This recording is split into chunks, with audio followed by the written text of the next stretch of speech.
ખજૂર માત્ર મીઠું ફળ નથી, તો શરીર માટે એક નાના સુપર હીરો જેવું છે. તેને ખાવાથી એટલી બધી ઉર્જા મળી જાય છે કે જમ્પિંગ કરવાનું મન થઈ જાય. અને પોટેશિયમ, આયર્ન, મેગ્નેશિયમ એટલા બધા છે કે હાડકા, સ્નાયુ અને હિમોગ્લોબિન પણ હર્ષોલ્લાસથી કામ કરવા માંડે.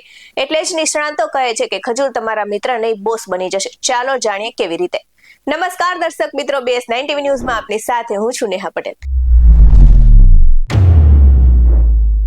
ખજૂરનો સ્વાદ ખૂબ જ સારો હોય છે અને આ સાથે જ અંદર તેમાં કુદરતી શુગર પણ હોય છે. અને આપણે જે સુગરનો ઉપયોગ કરીએ છીએ તેનો બીજો સૌથી શ્રેષ્ઠ વિકલ્પ છે. તેને ડાયજેસ્ટ કરવા માટે પણ ખૂબ જ સરળતાથી થઈ જાય છે અને ફૂડ કાર્વિંગને લઈને અટકાવે છે. તો ખજૂરના અલગ અલગ પ્રકારની વાત કરવામાં આવે તો અજવા ખજૂર, ડેટગેર ખજૂર, બરહી ખજૂર, મેડઝુલ, સુકરી ખજૂર અને આ સાથે જ બરહી ખજૂર જેવા નામ પ્રચલિત છે.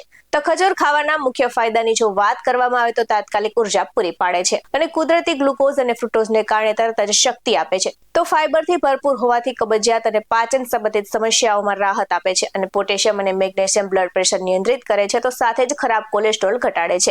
અને કેલ્શિયમ, ફોસ્ફરસ જેવા ખનિજો હાડકાને મજબૂત બનાવે છે અને સ્નાયુઓને શક્તિ આપે છે. તો આયર્નનો ઉત્તમ સ્ત્રોત હોવાથી હિમોગ્લોબિન વધારે છે, લોહીની ઉણપ દૂર કરે છે, યાદશક્તિ સુધારે છે અને આ સાથે જ મગજ સંબંધિત વૃદ્ધત્વની સમસ્યાઓ ઘટાડે છે અને શરીરને અંદરથી ગરમ રાખે છે. તો રોગ પ્રતિકારક શક્તિને બૂસ્ટ કરે છે અને જે લોકો પાતળા છે તેમને વજન વધારવામાં મદદ કરે છે. તો આયર્ન અને અન્ય પોષક તત્વો સગર્ભા સ્ત્રીઓ માટે ખૂબ જ જરૂરી હોય છે. અને આ સાથે જ ખજૂરમાંથી અવનવી મીઠાઈ પણ બનાવવામાં આવે છે, જેમ કે ખજૂર રોલ, ખજૂર પાક, ખજૂર બોલ્સ, ખજૂરની ચોકલેટ્સ અને ખજૂરના ભજીયા અને આ સાથે જ ખજૂરની ચટણી પણ બનાવવામાં આવે છે. તો ખજૂર ચેતાતંત્રને સ્થિર કરવા માટે જાણીતો ખોરાક છે, કારણ કે તેમાં મોટા પ્રમાણમાં પોટેશિયમ હોય છે અને ખજૂર નિયમિતપણે ખાવાથી આંતરડાના સારા બેક્ટેરિયા બનવામાં મદદ મળે છે. તો હવે પ્રશ્ન એ થાય કે ખજૂરને કેવી રીતે ખાવાથી ઝડપથી પરિણામ મળે. તો રાત્રે પલાળીને સવારે ખાવાથી બમણા ફાયદા થાય છે અને ગરમ દૂધમાં પલાળીને પીવાથી પણ વધુ ફાયદા થાય છે.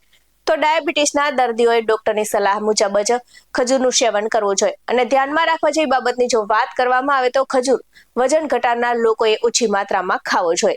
આવા જ વધુ અહેવાલ સાથે ફરી મળતા રહીશું. તમે મારી YouTube ચેનલને સબસ્ક્રાઇબ કરવાનું અને અમને Facebook અને Instagram પર ફોલો કરવાનું ભૂલશો નહીં. બાકી નવી અપડેટ્સ મેળવવા માટે આપ જોતા રહો BS9 TV ન્યૂઝ. અહીં આપવામાં આવેલી જાણકારી વિવિધ નિષ્ણાતોના જણાવ્યા પર આધારિત છે. BS9 TV ન્યૂઝ આવી કોઈ પુષ્ટિ નથી કરતું. નમસ્કાર.